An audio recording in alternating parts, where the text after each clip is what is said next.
February was actually such a good month for me, and I never say that, although I do often tell you guys when I'm having not a good month, and so I just wanted to share that I actually had a really good month, and I feel like I'm in this place now, at least I was for this month, and I'll take it, where when people are like, how are you? I'm like, I'm actually really good, and it's for a number of different reasons. I hope you had a good February as well, but if you didn't, just know that I empathize with how it is to have a rough month. The first thing I want to mention actually before we get into the products, and is a favorite of this month, is an experience, and if you watched last Sunday's video, I mentioned it like every 5 seconds, but at the end of January, I had a session with a medical intuitive, and what that has done to my life over the course of the month I've been implementing the changes I gleaned from that session has been my #1 favorite of the month. It's just been changing my life in both subtle and profound ways, and you'll see a few things sprinkled in this month's favorites that are related to that session and how it's been sort of pragmatically implemented in my life. I've just been feeling like a different person,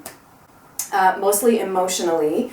I was feeling pretty good physically before the session, but the biggest changes that I have noticed have been my emotions and kind of my perspective on things and outlook on life. It's been a big turning point for me, I guess, and I'm really looking forward to doing the full medical intuition experience video. I think I'm gonna have that up the first week in March. I've had a couple people message me who are curious kind of right off the bat and don't want to wait for the video. So if that's the case, I'm going to leave his website down below. His name is Lloyd. Amazing person, really powerful healer. He came very highly recommended by someone who watches my videos. She had a glowing testimonial, and I just felt like drawn to the experience, and I generally trust my intuition when I feel drawn that strongly to something. If you already are feeling like it's something that you're really interested in and want to do, I'll leave his website down below. Feel free to email me directly if you have questions about what the experience is like and you kind of want to get started right away. So now on to the product favorites. The first skincare thing I was loving this month is a little sample that my friend Rue, who blogs at Short Small Sweet, had given me, and it's the Leilani Bless Balm. This is part of her new range of products that came out sort of recently, I think. Almost used up my sample. I'm very, very tempted to go purchase a full size. This is absolutely beautiful. I've been interchanging it with other balms as an evening moisture step, so the Mahalo Original Balm or Indigo Balm, but for some reason I've been reaching exclusively for this, not just because it's new, but because I enjoy the scent profile. It's kind of floral actually, so it's sort of unlike me to like it, but it's not overpowering, I guess, in any way, but the thing I like the most is the texture. It's very, very smooth. It's the smoothest sort of balm I've ever used and feels the most lightweight on the skin. I really like it as a final moisture step. It pairs very well with all of my evening skincare oils and serums, and I'm very, very tempted to get a full size of this, even though I really don't need it. Okay, the next two things will not be a surprise. It's the Mahalo Petal Hydrating Mask and the Mahalo Bean Beta Hydroxy Regenerating Mask. I did a whole video reviewing these. Unfortunately, this set is now sold out. They sold out within like a week, which is kind of crazy to me that there's that many people out there who are willing to spend $180 on skincare. I guess I'm one of those people too, even though they generously sent me these. I've been using the Petal almost every single night as the second step in a double cleanse. It's gorgeous, it smells amazing, and you can still purchase this product on its own. It's $95. I'll leave a link down below in case you want to just go pick up this, but I think you can't get the bean anymore. I feel like my skin has been more plump and hydrated since I've been using this. And then the bean I've used I think 3 times now, and this is a much more sort of, on me it's more intense, kind of more of a treatment mask. But it's the most amazing treatment mask I have ever used. I'm obsessed with it. If I could use this every night, I would, but I want to ration it, and I think it's also a little too strong for my skin to use every night. So if you want to hear more, I'll link you below to the full video I did on these in case you want to pick up the Petal for yourself. Okay, I have more makeup favorites than normal this month, which is kind of exciting. It's kind of a mix of eco and not eco, so don't hate me. The first is this little sort of deluxe sample size of the Becca Shimmering Skin Perfector, the liquid version in the shade Opal. I had never tried any of the liquid Becca Shimmering Skin Perfectors. I absolutely love the pressed version of Opal, and I had gotten these in a little set around the holidays at Sephora. obsessed with this. I totally understand all the hype now, and I know that it's not super clean. I don't use this every day, but kind of for an evening out look, there's 2 ways that I've been using it. Before I do tinted moisturizer and foundation, I'll just kind of dab this pretty much all over my face and then put tinted moisturizer on and blend it in. It gives a really beautiful lit from within look. I don't have any other products that really kind of give you that looks like you're just glowing without kind of obviously wearing product, and I feel like this does that. I also like doing this on top as you would a traditional highlighter, and I find that it works really well, especially blended in with a beauty blender. I'm not wearing it today, but I'll just kind of dab it on the tops of my cheekbones, tap it in with my finger, and then blend out the edges with a beauty blender. And again, it's just a very soft, lit from within look, even if I'm placing it on top of other makeup. Another favorite this month has been my Well People Bio Bronzer Stick. I did 2 videos in a row on Well People, so I'm kind of like well peopled out, but this was a favorite this month, and this was the first month that I was really using this. If you want to see this demoed and reviewed further, I'll link you below to the 2 videos I did on Well People, but this has just been my everyday swipe, blend quickly bronze, and it's amazing. The foundation that I've been loving this month is the Honest Beauty foundation. I have this in the shade Linen. This was sent to me by a friend to test out. I didn't really think I was gonna like this as much as I ended up liking it. I kind of have a bad attitude about Honest. It seems gimmicky. I don't enjoy celebrity-backed brands in general because they tend to be just really heavy on the marketing, and you know, Jessica Alba isn't even the one that's like, this was not her brainchild. It's like, if you know the backstory of Honest Beauty, she's like the face of it, and she's a very compelling face, I guess, to some people, but not to like shit talk it too much, but long story short, it just has not been super, super compelling to me. But of the products I've tried so far, I actually do, to my chagrin, enjoy this. It is now the most full coverage foundation that I have, and paired with a beauty blender for application, I really like it for covering up redness. It doesn't look too heavy on me because the beauty blender shears it out. It's really, you can control it very easily. I just apply with fingers and blend. It's a good color match for me. It's probably going to be a little too heavy for my skin in the summer, but for now, when my skin is kind of drier than it normally is, I've been enjoying it.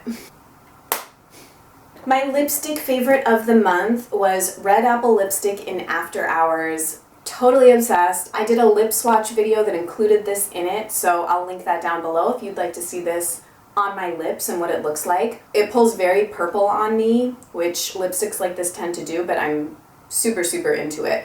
And I don't feel like I can wear this color for that much longer, because I'm going to want to start going for my brighter reds, my cherry reds, my orange reds as we move into spring. So I'm going to like milk this as long as I can. But I was really enjoying it all month, getting compliments wearing it, mixing it with kind of more fuchsia tones to get like a vampy fuchsia, which has been probably my lipstick color of the season, has been vampy, pinky, purple fuchsia.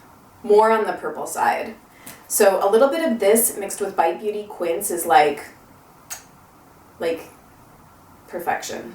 I have been having a full-blown love affair with Trish McEvoy this month. I know it's not an eco product, but I recently connected with an amazing woman who watches my videos and also happens to work for Trish McEvoy, and she's been so kind and generous to send me things to try out, and I'm just like in love, both by her gesture and also by the products themselves. I mean, they speak for themselves. So I thought I would mention a couple of my favorite standout things today. I've been trying them over the last couple of weeks.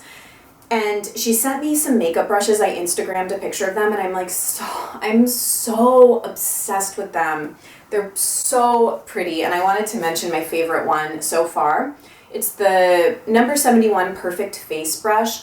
I had my eye for probably the last year on a Jenny Patinkin brush that looks exactly like this. The beauty professor made me want it.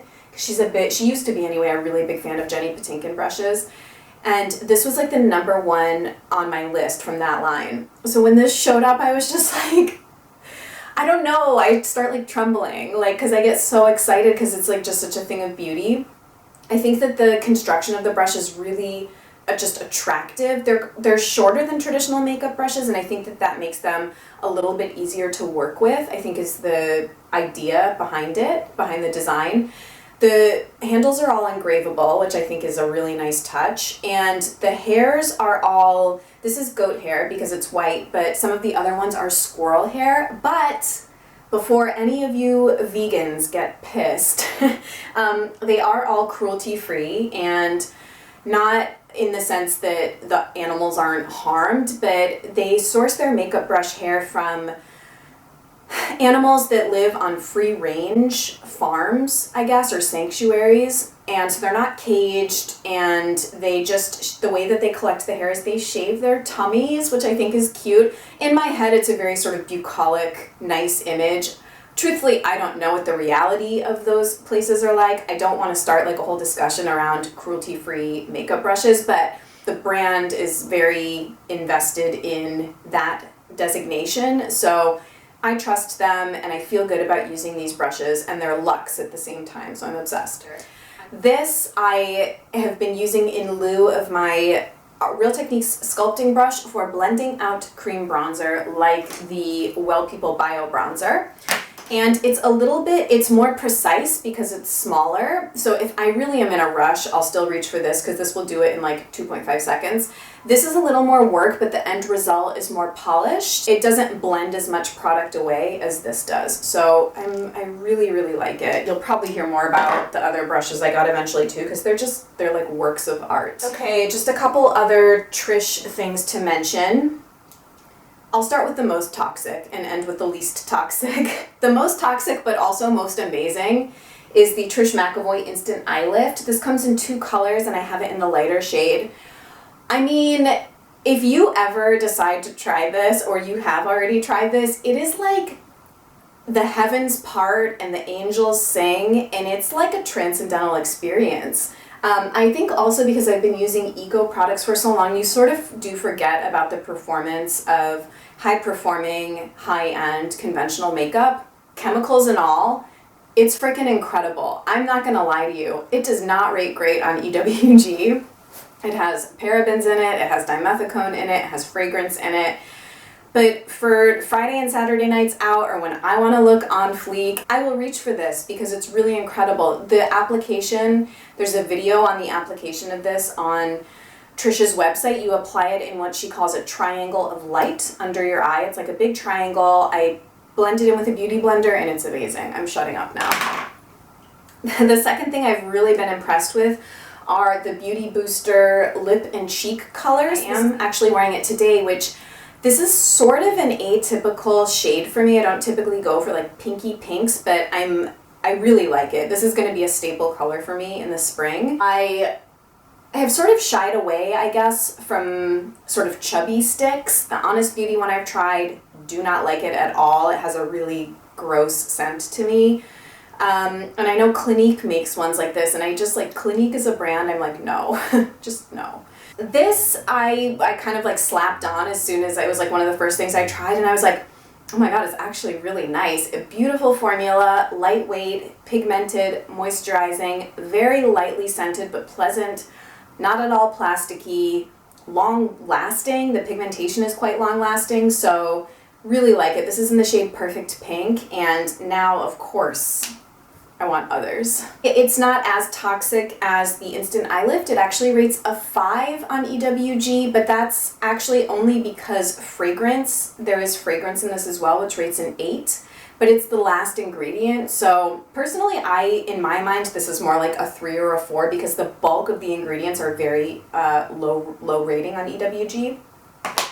So that's that, and then the last thing I've been so impressed with is the Intense Gel Eyeliner in black. I've been using this to line my waterline, and it's the thing dreams are made of. I don't know, it's incredible. It's literally like taking a pot of gel eyeliner and pouring it into a pencil. It's so smooth, it's long wearing, it does not budge or transfer. You do have to buy, I think, a special sharpener to get kind of the most wear and tear out of it. They come in several different colors. Rates a 1 on EWG, so I'm like, okay, I'll be using this for life. Okay, we're gonna power through the lifestyle stuff, and it's all related to the medical intuitive session. So the first thing is a new piece of jewelry from the Etsy shop, Boo Boo Ruby.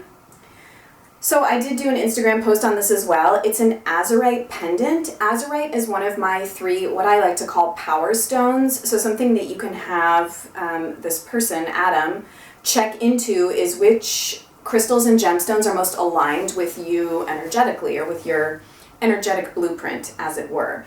Azurite is one of mine. So this is what it looks like. Honestly, this stone is way smaller than I thought it was going to be. I thought it was going to be like kind of a big chunky pendant, and it's like, as you can tell, it's like the size of a dime. So it's really small, but I like actually wearing it underneath clothes because then I feel like I like it to have contact with my skin. Happy to have azurite in my life. I don't know if I'd recommend this shop per se, just because again, I feel like the photos are really misleading and it was kind of expensive. But yeah, if anyone has a source for good azurite, or where you like to buy your gemstone or crystal jewelry from, let me know. Okay, my other lifestyle favorite, also from the medical intuitive session, has been Rooibos tea. Obsessed. This is the one I've been having at least a cup of this a day, if not 2. Republic of Tea is probably my favorite tea brand. I drink their English breakfast tea every morning. I love that they use unbleached tea bags. So this is the Good Hope Vanilla, naturally caffeine-free, Rooibos blended with vanilla bean. It has sort of an inherent sweetness, and I really, really like it. I just love that this is now part of my routine. Can you tell? I'm just like, I'm very obsessed with my new trajectory. Lastly, for music, it was a good music month for me. It was like a good product month, a good health month, a good music month. I'll pop a link below to a blog post where I have an embedded playlist of my favorite tracks from the month. 3 beautiful house tracks. I had a huge moment with Larry Heard this month, who is like an OG deep house producer. I think he's from Chicago or New York. Blissful, like the reason I got into house music. So there's a track from a Thug Fucker Burning Man set, which I'm obsessed with, and Thug Fucker is also going to be at SX in St. Martin, and I'm leaving in like 19 days for that trip. There's like, my friends and I have like a little countdown going, because we're like overgrown college co-eds, really, I think, in this sense. So it's called The Black Mountain, that track from that Thug Fucker set, and it's really good. And then Marie Dahlstrom had a new single come out, which I think is beautiful. And then I had a throwback moment to a track by The Revenge. It's kind of new disco-ish, which I don't really love, but this track has an amazing vocal, and it's just, it is a jam. Alright guys, that's gonna do it for February favorites. I feel like I was super effusive about everything I talked about. Please let me know what you were loving this month. I would love to hear. If you're not already, it would be awesome if you subscribed to my channel. That way you don't miss any of my videos. I hope you have a great week, and thanks so much for watching as always, and I'll talk to you guys really soon. Bye.